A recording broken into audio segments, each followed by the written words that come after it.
Buenas tardes. Voy a hablar sobre Cosme Bueno, que es un personaje paradójico. Es uno de los personajes paradójicos de la historia médica peruana. Fue médico, pero también fue matemático, geógrafo y cosmógrafo. Dentro del campo médico practicó la medicina clínica, pero también la cirugía. Y al ser también farmacéutico, que fue su primera formación, tuvo un conocimiento profundo de los específicos y de las drogas diversas de la época. Es más conocido, por lo menos en el Perú y fuera del Perú, entre los historiadores de la ciencia por su contribución a la geografía peruana. En realidad fue el primero que dio un panorama claro de la naturaleza del virreinato del Perú. Como estudioso y catedrático de matemáticas, ocupó el cargo de cosmógrafo real del virreinato y también fue instructor de artillería por la necesidad de calcular la trayectoria de los proyectiles de los jóvenes oficiales de los ejércitos reales. Así, nuestro personaje es más conocido entre historiadores de la ciencia, geógrafos e historiadores militares, que hoy entre los historiadores. Sin duda ha contribuido notablemente a ello, por una parte, la disparidad entre su obra escrita, dedicada a la matemática, a la geografía y a otras disciplinas físico-químicas, en mucha mayor proporción que a la propia medicina, su obra escrita. Por otra parte, el reconocimiento de su obra médica se suele circunscribir a los que han seguido la vida y obra de Hipólito Unanue, y lo reconocen a través de la conocida afirmación de Carlos Enrique Paz Soldán, que lo calificó como el abuelo de la medicina peruana, considerando naturalmente a Hipólito Unanue como el padre de la medicina peruana. Afirmación un tanto forzada, pues cronológicamente, si bien Cosme Bueno aún vivía cuando Unanue era estudiante, y sin duda tuvo una relación con él, Unanue mismo reconoce a Gabriel Moreno como su maestro inmediato, según lo indica en la dedicatoria incluida en la primera edición de Observaciones sobre el clima de Lima y su influencia en los seres organizados en 1808, y que mantiene esta misma dedicatoria en la segunda edición realizada en Madrid. Son las dos únicas ediciones realizadas bajo gestión del propio. La afirmación de Pasoldán, sin embargo, no fue resultado del desconocimiento de los datos que hemos anotado, sino probablemente sea resultado del sesgo de su formación histórica autodidacta, que lo hizo ceder a la conocida secuencia de generaciones de personajes en la filosofía y la ciencia, vigente en los historiadores clásicos desde los griegos y los romanos, quienes intentaban hacer coincidir el acmé, o punto más alto del esplendor intelectual de una persona que se alcanzaba supuestamente a los 40 años, con el nacimiento de su sucesor discípulo. Es decir, las generaciones estaban separadas por 40 años. Aplicando esta secuencia de 40 años de diferencia entre maestro y discípulo, efectivamente, Cosme Bueno, nacido en 1711, podría o debería, según esta hipótesis, ser el maestro de Unanue, nacido en 1755. Conocemos, sin embargo, que la realidad fue bastante distinta. Si bien Hipólito Unanue conoció a Cosme Bueno y lo admiró, en la fructífera ancianidad del maestro, la mente ágil y avasalladora de Hipólito Unanue encontró un mejor maestro en Gabriel Moreno, quien, por cierto, sí fue discípulo directo de Cosme Bueno, tanto en el aspecto médico como especialmente en la matemática y la astronomía. Así, para Pasoldán, Cosme Bueno, de una generación anterior a Unanue, debería ser su mentor, mientras que Gabriel Moreno, mayor que Unanue, pero no por una generación, no podría haber sido su mentor, pese a que lo indicara explícitamente. Otra posible explicación para este salto generacional es la naturaleza de la obra escrita de cada persona. Unanue publicó fundamentalmente las observaciones, pero también fue autor de numerosos artículos en el Perú peruano, además de discursos y otros documentos breves. Por su parte, la obra escrita y compilada de Cosme Bueno es más amplia en el tiempo, más de 60 años publicando, pero sin duda cuenta con una obra escrita pequeña en el aspecto médico y más dedicada al aspecto geográfico y aspecto matemático. Gabriel Moreno, por su parte, solo publicó algunos números del almanaque cuando sucedió a Cosme Bueno al fallecer este, y por tanto, desde el punto de vista de Pasoldán, no era el debido maestro. Algunos datos biográficos de Cosme.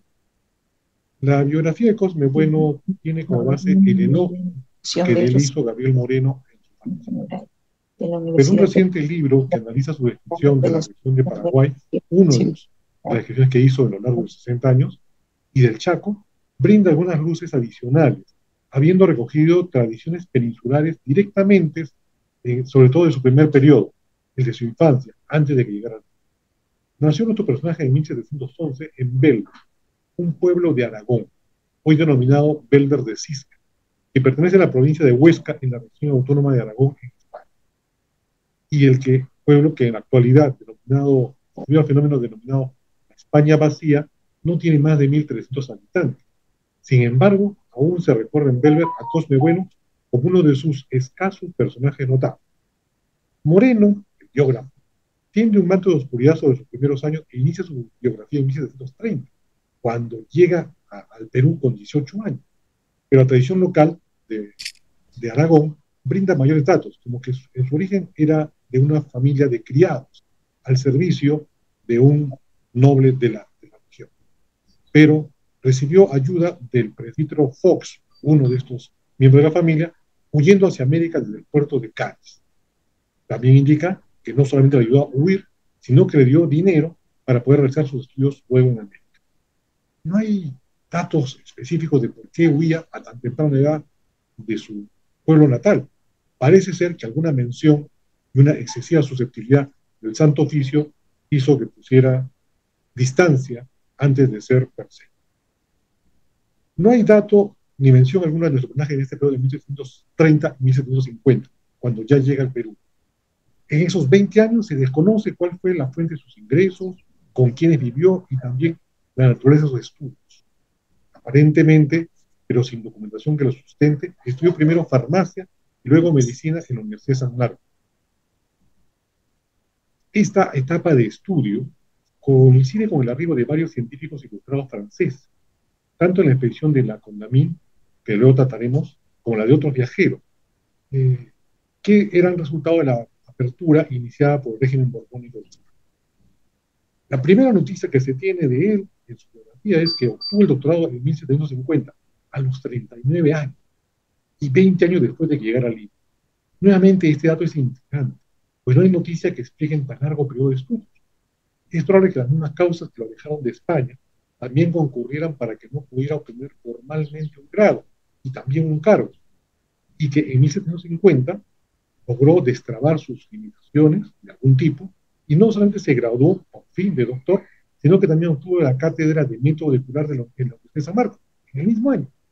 Cátedra que se refería a la cirugía, método de curar, que era el nombre que se le daba a la cirugía.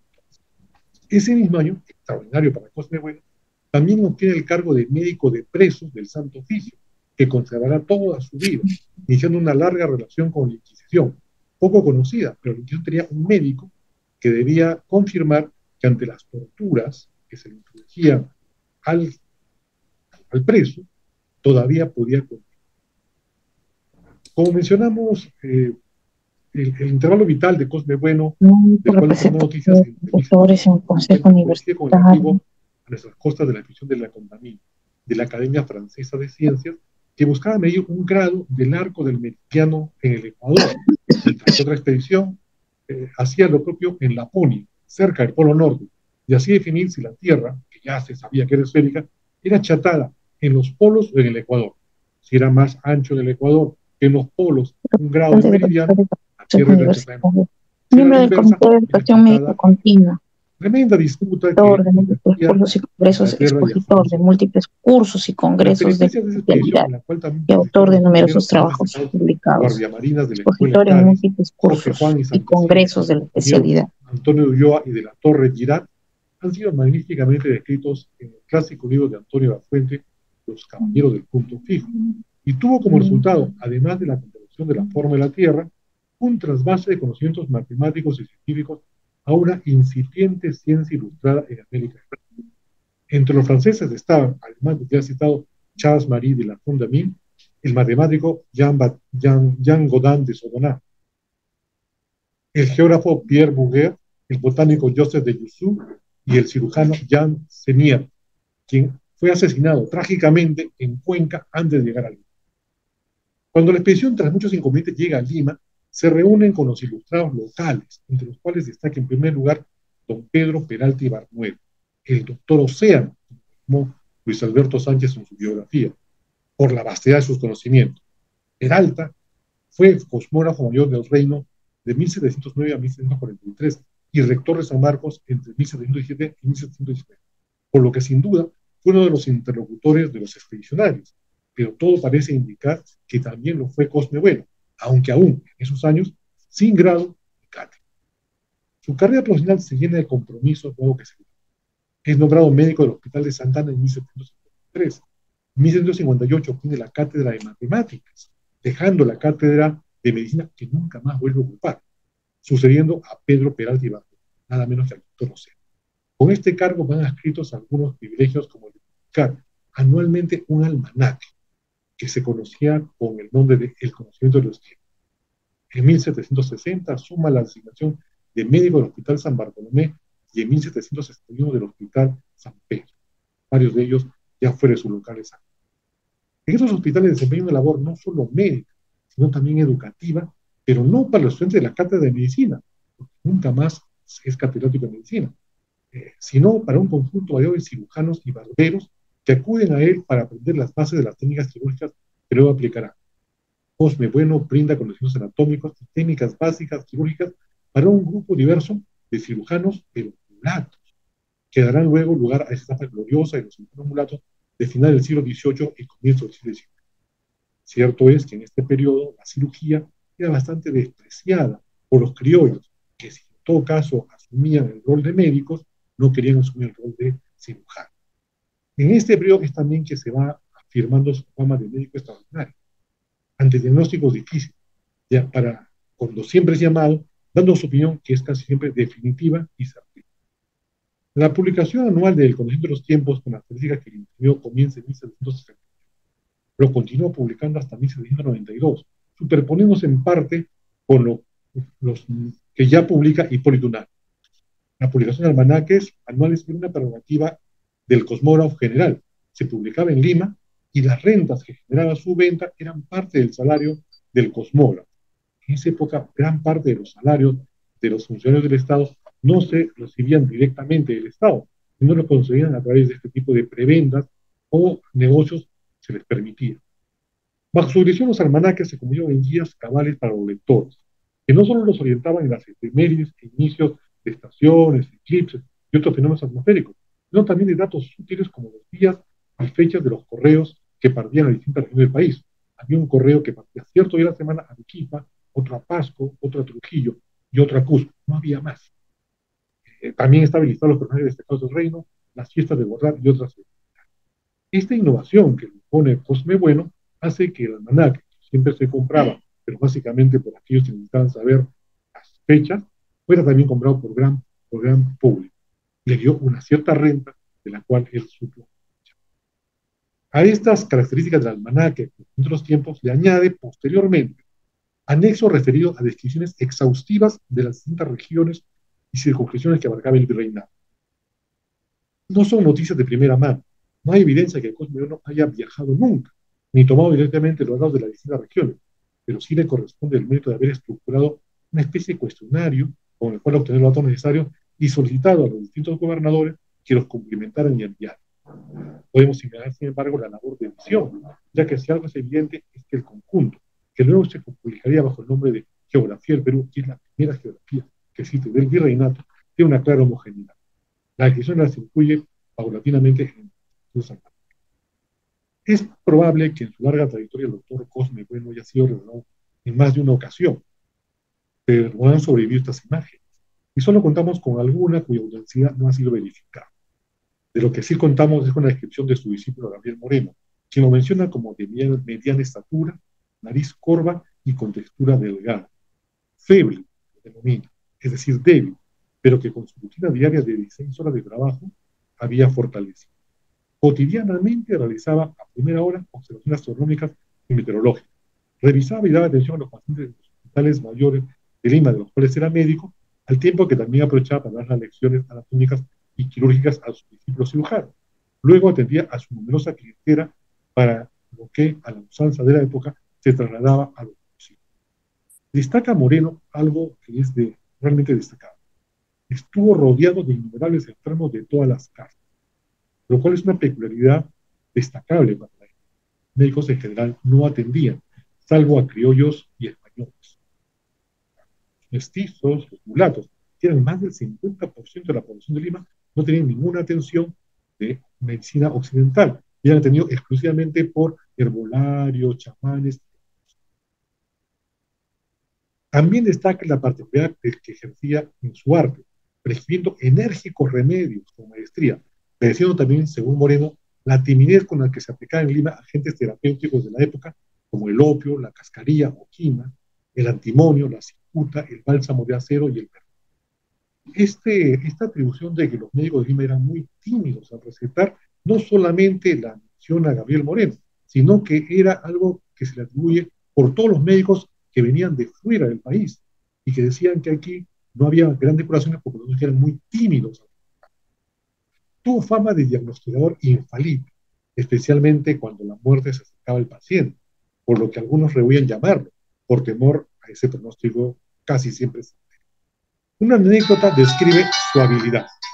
En una ocasión llegó al taller de un pintor a atenderlo por un caso familiar y luego de atenderlo observó un cuadro de un clérigo que estaba en proceso.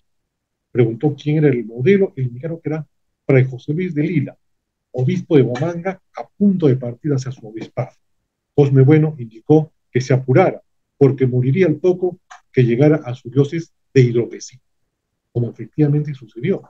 Es destacable tanto la fidelidad del retrato, con signos que alertaron al médico, como la precisión de este último en hacer un primer diagnóstico que podríamos llamar por imágenes. Su fama de médico, gran clínico, trascendió fronteras y aunque ajeno a cualquier pompa, fue socio de la Sociedad Médica de Madrid desde 1768 y luego de la Sociedad Vasconcada, que agrupaba a su tierra natal en 1784 cuando ya contaba con 70 años. Sus últimos años fueron muy duros. Paulatinamente fue perdiendo la vista y el oído. Sin embargo, continuaba trabajando. En 1790, a los 79 años, sufrió una caída que él mismo se diagnosticó como una luxación de cadera, de la cual solo se recuperó parcialmente. En 1796 perdió totalmente la vista y el 11 de marzo de 1938 falleció a los 77 años. De carácter observador y austero, lo manifestaban sus prendas. Siempre solía vestirse con la misma vestimenta y ornato, tanto personal como en su vivienda. Sus lujos eran obtener instrumentos científicos, que era el único poseedor en todo Lima y en todo el reinado. Se casó en 1744 con doña María González Mendoza, una mujer sencilla y devota, muy alejada de rasgos aristocráticos e incluso analfabeta, lo cual tampoco no era poco frecuente entre las mujeres de la época. Esta falleció en 1767, antes de él, y con ella tuvo 9 hijos. Pocos lo sobrevivieron, uno de los cuales, Luis Bueno, fue también médico, sin más las luces que tuvo. Pensamiento médico. Como indicamos anteriormente, el pensamiento médico de Cosme Bueno se encuentra diseminado a lo largo de más de 40 números de su almanaque y conocimiento de los tiempos, donde cuando habla de una cierta región y menciona una enfermedad, también hace una alusión, pero está desperdigado en 40 años de pequeñas frases. Pero también se encuentra en otras obras específicas, entre ellas una obra de particular interés para la salud pública de la etapa virreinal. La opinión o parecer, como era el término que se usaba en la época, que brindó sobre la petición de Fray Domingo de Soria para que le autorizaran a aplicar la vacuna en Lima. El título se llama Parecer que dio el doctor don Cosme Bueno sobre la representación, o pedido, según la tradición de la época, que hace el padre Fray Domingo de Soria para poner en práctica la inoculación de las vidas. Hay que precisar que la inoculación a la que se refiere a la petición de Fray Domingo y el parecer de Cosme Bueno no es la vacunación de llena, ya que este recién postula su método derivado de la viruela que afectaba a las vacas en 1790, es decir, varios años después. Y llega oficialmente a América a través de la Real Expedición Filantrópica que parte de A Coruña en 1803, bajo la dirección de Balmes. La inoculación a la que se hace referencia es a la que es postulada y difundida en Londres desde 1717 por Lady Mary Wortley Montagu, una aristócrata inglesa que había padecido la enfermedad, la cual había desfigurado parcialmente su rostro, iniciando de una de las mujeres más bellas de Inglaterra, al sufrir la viruela, sufrió las consecuencias de esto. Se casa con Lord Montagu, quien fue destinado a la embajada ante la Sublime Puerta, es decir, Turquía, donde su esposa pudo observar la vieja práctica de la variolización, realizada ancestralmente por diversos pueblos orientales bajo diversas formas. Las pústulas se inoculaban, se pasaban o se desecaban y se aspiraban por la nariz. Compensó sus beneficios y esperando evitar los resultados que ella había padecido para sus hijos, vacuna a uno de sus hijos quien no presenta la enfermedad, aprende la técnica y luego regresa a Londres, vacuna a su segundo hijo. Desde entonces dedica grandes esfuerzos a difundir la valorización como método preventivo, pero dos circunstancias evitan que tenga mucho éxito en Londres. La primera es que la valorización no siempre prevenía la enfermedad, sino que en algunos casos la provocaba, e incluso en forma más grave que las actuales. Lo segundo es que Lady Montagu no solamente fue difusora de este método, sino una activa escritora epistolar de epístolas de una erótica muy suave en esa época, con diversos intelectuales de la época, y llevó una vida realmente digna de una mujer. Precisamente ese carácter, esas actividades fueron las que impidieron que se la tomara muy en serio en el propio Londres, pero sin embargo, su difusión de la valorización sí fue aplicada ampliamente en los otros países. Debe destacarse que ya antes de Lady Montagu se conocía el método de la valorización. Incluso se conoce una carta recibida y comentada por la Royal Society de Londres, tan temprano como en 1914, pero la difusora fue ella. Fray Domingo de Soria, de la Orden de San Juan de Dios, en la época en que hace su petición, era administrador y médico del Hospital Santa Catalina Mártir en Guayaquil, cargo que ejercía desde 1758. El Hospital de Santa Catalina había sido fundado en 1564 y es el más antiguo que se fundó en Ecuador, y en sus inicios se daba allí el mal de bubas o sífilis, bajo el patronato real. Pero luego pasó a la jurisdicción de la Orden de San Juan de Dios, que abarcó a muchos hospitales en toda América. Sobre la valorización no hay noticias claras que se hubiera utilizado en Guayaquil, y menos aún en el Hospital de Santa Catalina, por lo cual desconocemos la motivación de esta solicitud que dio este padre para hacerlo en Lima, y por tanto dio lugar al parecer que se le pidió a una particular del Hospital de Santa Catalina, referida en la historia virreinal de Ecuador, siempre, sin embargo, algunas interrogantes. Entre los cambios acaecidos en la organización virreinal desde mediados del siglo XVIII, Guayaquil pasó a la jurisdicción del obispado de Cuenca, que por su parte era dependiente de la diócesis de Lima. En virtud de tal dependencia, el primer obispo de esta nueva jurisdicción eclesiástica, José Carrión y Marfil, hizo una visita en 1990 a la ciudad y en el marco de ella al Hospital de Santa Catalina, que seguía la supervisión de Fray Domingo de Soria. El obispo encontró el hospital muy descuidado y después de reprender por esta situación a su director, administrador y médico, tenía todas las funciones, era administrador, era el director y a su vez el médico que trataba ahí, lo destituyó del cargo, retiró el hospital de la administración de la Orden de San Juan y se lo entregó nuevamente al cargo. Esta situación, sin embargo, no duró mucho, pues la Orden de San Juan, a través de su superior, que era también Fray Domingo de Soria, pues reclamó y se restituyó al poco tiempo la administración a la Orden. Este episodio, aunque bastante posterior a la solicitud para inocular la vacuna, que dio lugar al parecer de Cosme Bueno, nos muestra la influencia de Fray Domingo y de la Orden de San Juan sobre las acciones sanitarias y probablemente también las acciones que derivaban de esos establecimientos. Hablemos del parecer de Cosme.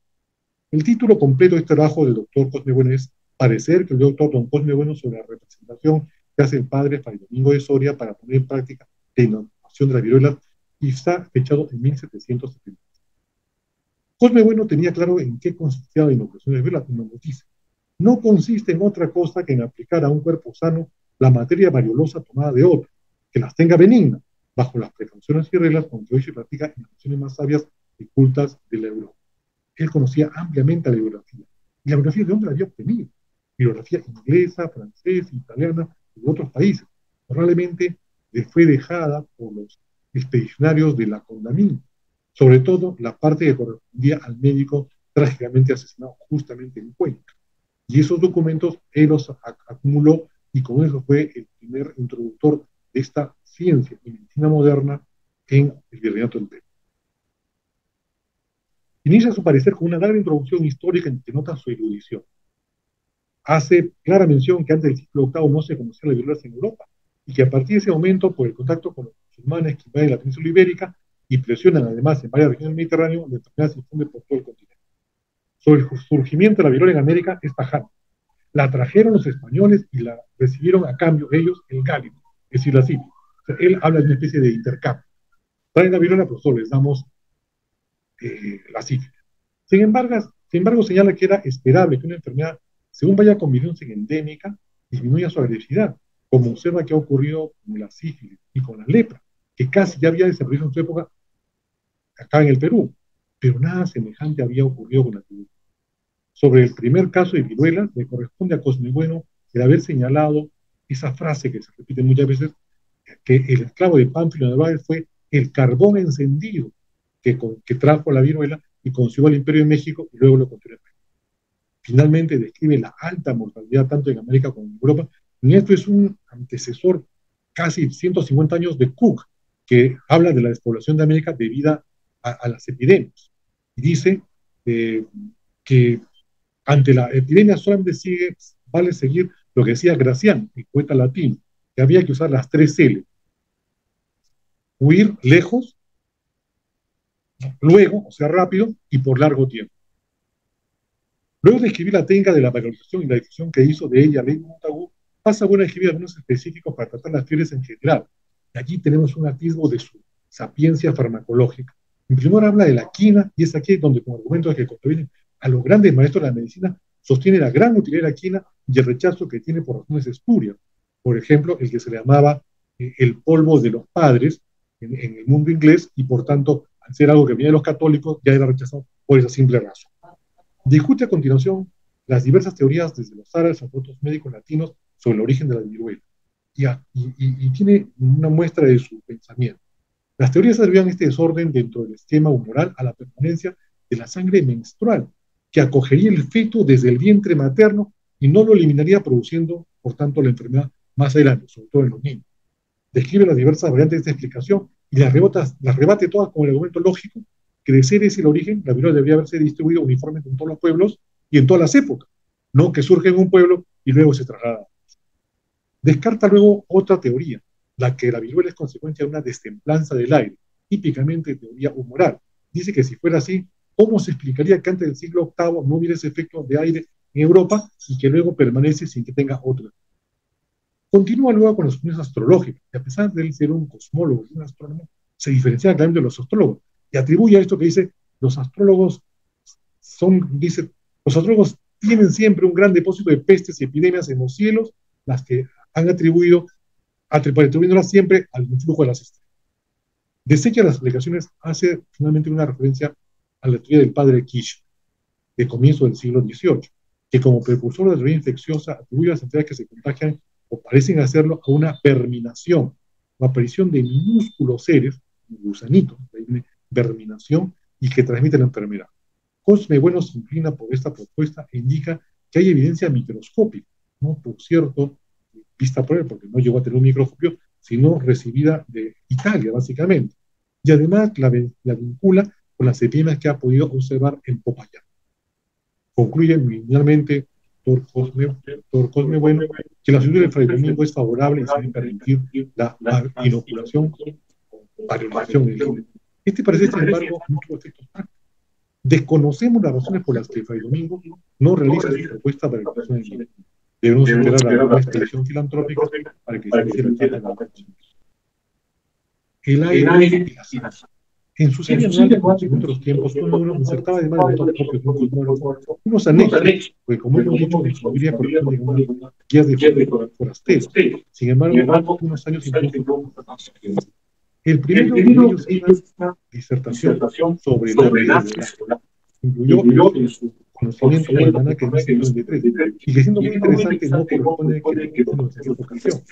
Baste decir que este estudio del arte artístico y mecánico sobre la cantidad de la atmósfera, la calidad de los pájaros y la posibilidad pegada de que podría volar guarda relación con un evento y un personaje peculiar que, observando el vuelo de las aves, permitía, como muchos otros a lo largo del tiempo, volar y mirar. Este personaje dio lugar luego a los famosos obras de Santiago el observaba las aves y pretendía volar, nunca se lo permitía. En el gobierno de 1904 introduce todo más cercano mediamente.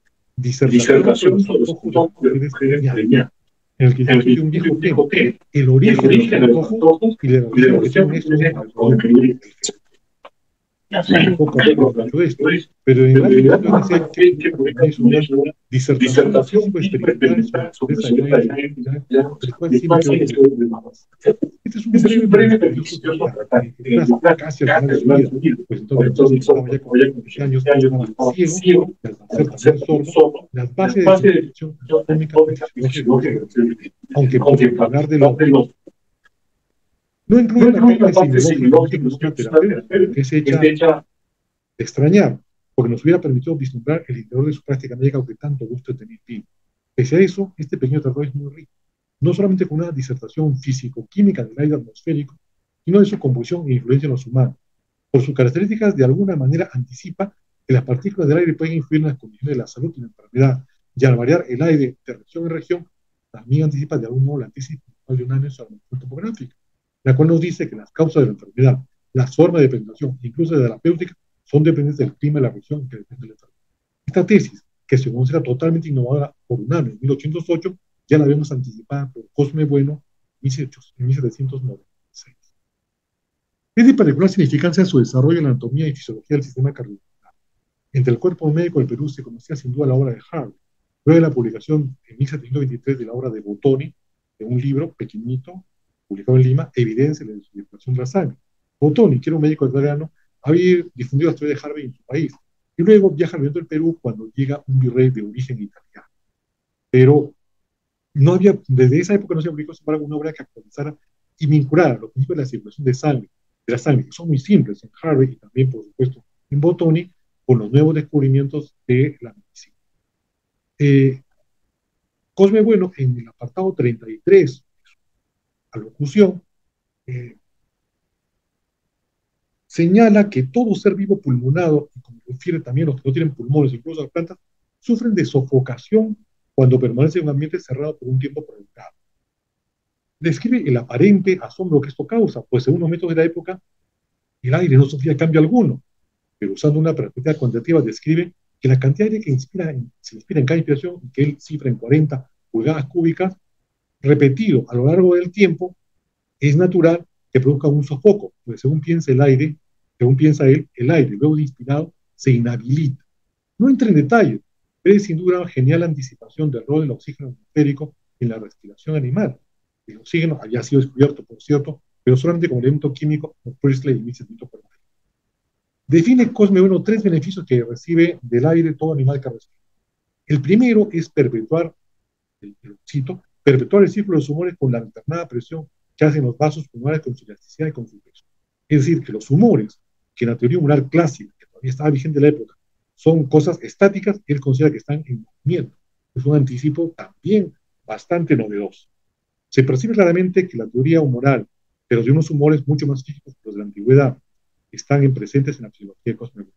Los humores deben circular, no son sustancias estáticas como en Galeno. El segundo beneficio del aire es repurgar el pecho de la gran copia de humedad que por el demasiado calor que hay en la parte contenida en él se evapora continuamente. Y se refiere a la cantidad de vapor de agua que se expele con cada expiración. La idea era que la humedad dentro del cuerpo era posible causa de enfermedad y por tanto, según Cosme Bueno, la respiración tiene como una de sus funciones eliminar. El tercer beneficio es atemperar aquel intenso calor que hay en aquella parte. Cuando se refiere a aquella parte, se refiere al calor que venía a través de las venas hacia el corazón. Es decir, también cambia la teoría moral que suponía que el corazón era productor de calor y que con eso alimentaba y vivificaba la sangre. Este es sin duda el aspecto fisiológico más tradicional de Cosme Bueno. La alusión directa al calor vital que en la doctrina medieval se genera en el corazón, Cosme Bueno ya no considera que se genera ahí, pero se concentra que debe ser temperado así, no produzca daño. Como corolario de este punto, afirma que ningún hombre animal que respira con pulmones puede vivir un aire que tenga igual calor que la sangre, pasando enseguida a describir el circuito por el cual circula la sangre. Esta descripción es exquisita. Describe las aurículas, los ventrículos, las arterias, aorta, las venas cava superior e inferior, y también los pulmones, incluso describiendo el contenido macroscópico, pero al mínimo, del pulmón y de las válvulas. Esta descripción anatómica no tiene parangón en la América en todo este periodo, y no es sino hasta casi mediados del siglo XIX, 60 años después, en que habrá un anatomista que describa eso. Es muy lamentable que estos conocimientos que le brindaba a sus estudiantes, mulatos, y por eso fueron tan excelentes cirujanos, no lo hubiera plasmado en una obra. Pero recordemos que desde muy temprano, él, ante la vastedad de conocimientos que acumuló, decidió dedicarse más a la matemática y a la cosmología y no tanto a la medicina como docente, pero sí por práctica en su vida cotidiana. Conclusiones. Cosme Bueno fue el verdadero introductor de la medicina moderna en el Perú.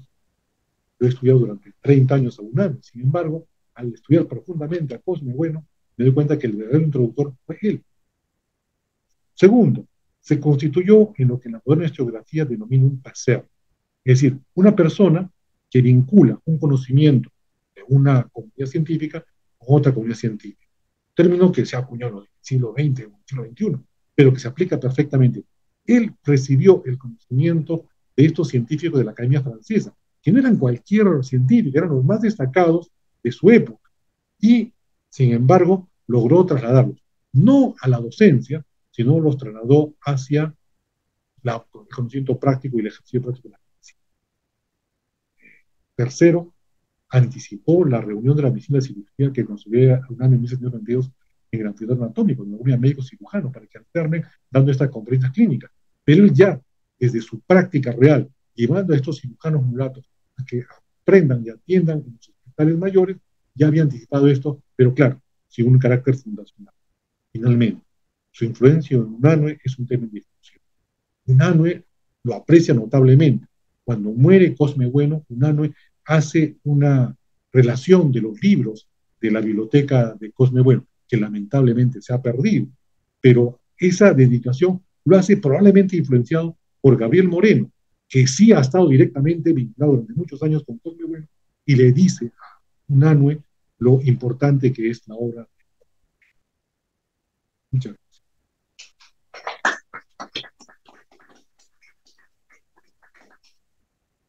Doctor Lima, ¿y hacemos un break o continuamos? Hacemos la juramentación. Muchas gracias.